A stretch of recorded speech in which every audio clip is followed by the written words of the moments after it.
Charles Pache est né sans bras. Il peint avec ses pieds et une récente exposition de ses œuvres à New York obtint un très gros succès.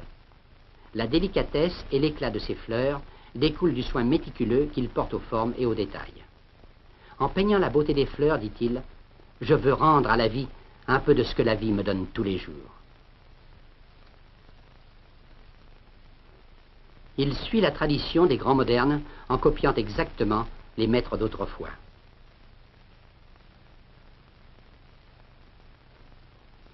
Au début, il gagnait difficilement de quoi vivre, lui et sa femme.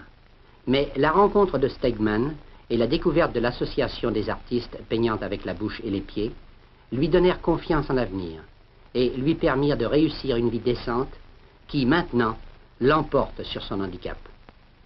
De la pauvreté et du désespoir, sa famille passa au confort et à la sécurité. Il vit dans une belle maison, conduit sa voiture et ne se prive de rien. Des rides profondes qui soulignent la vigueur du visage et un pli amer au coin de la bouche sont les cicatrices de la lutte qu'il a gagnée. Avec l'extraordinaire adresse qu'il a acquise, il semble n'avoir aucun besoin de main qu'il n'a jamais connu. L'Espagne est représentée par un jeune homme que la polio frappa dans son jeune âge et dont les peintures avec le pied semblent révéler un nouveau génie dans ce pays déjà riche en trésors artistiques. Manuel Parino, au début de la vingtaine, semble posséder tous les attributs d'un grand artiste. Il peint avec une grande assurance, tout en parlant et en fumant. Manuel allonge la jambe sans aucun support, et elle demeure aussi ferme que n'importe quel bras pourrait l'être. Il travaille à une grande toile avec l'aise, la dextérité et la décision rapide d'un grand peintre. C'est un nouveau sociétaire de l'association, mais il promet d'égaler rapidement les Stegmann, les Pache et autres Elberg, pour ne nommer que quelques-uns des meilleurs. Il manipule les tubes de peinture, la palette et les pinceaux avec une virtuosité surprenante.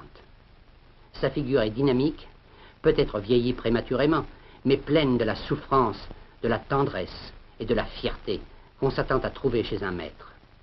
Ses œuvres ont déjà fait sensation en Espagne et nous avons hâte de voir un plus grand nombre de ses excellents portraits et peintures murales. Ce portrait de lui-même dégage une extraordinaire puissance dans son rendu d'un naturel décisif. On considère généralement comme un privilège de pouvoir observer un peintre au travail. Ces méthodes sont parfois un secret de métier et parfois limitées par les circonstances. C'est pourquoi nous apprécions tout spécialement l'occasion qui nous est offerte de voir Erich A. Stegmann en train de peindre. Stegmann est un artiste de réputation internationale qui, comme vous le voyez, peint avec la bouche. À la suite de la poliomyélite, il perdit l'usage de ses bras, mais malgré cet handicap, il s'est classé parmi les meilleurs peintres au monde. Comme les difficultés ne sont pas pour l'effrayer, sa maîtrise s'étend aussi à la sculpture. L'artiste sculpte un modèle en cire dure à partir d'un dessin de l'œuvre.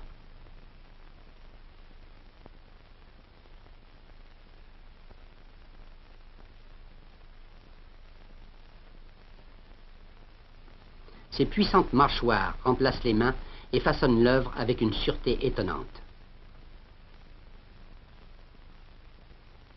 Et pendant qu'il travaille, pénétrons un peu le caractère de cet homme remarquable. Il a gagné sa propre bataille, mais, pour Stegmann, cela ne suffit pas.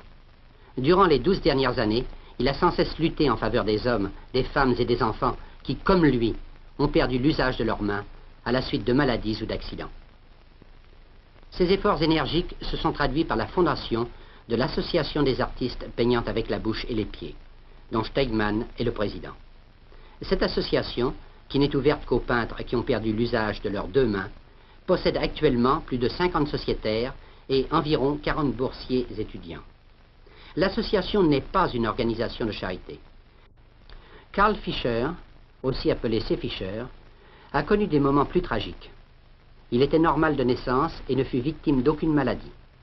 Ses dessins humoristiques ainsi que ses études d'animaux l'avaient déjà rendu fameux quand, durant la guerre, au cours d'une permission, il fut pris sous un bombardement aérien. Alors qu'allongé par terre, il se protégeait la tête, un éclat de bombe lui arracha les deux bras. Sa vie ne fut plus qu'un cauchemar désespéré. Se sentant inutile et impuissant, il était devenu une véritable épave humaine, n'espérant que la mort, quand sa merveilleuse femme vint l'épauler et lui redonna l'espoir de jours meilleurs. Il se souvint avoir vu à Mittenwald, quelques années auparavant, Erich Stegmann peindre avec la bouche, et Fischer décida de suivre son exemple. Son succès fut étonnant, et, en le regardant travailler, on constate qu'il a parfaitement su transférer à sa bouche, robuste et sensible, toute la sûreté et l'adresse professionnelle de ses pauvres mains déchiquetées. Il est évident, d'après les scènes qui suivent, que c'est Fischer peint les animaux parce qu'il les aime, et que l'humour qui en découle semble être partagé par les animaux eux-mêmes.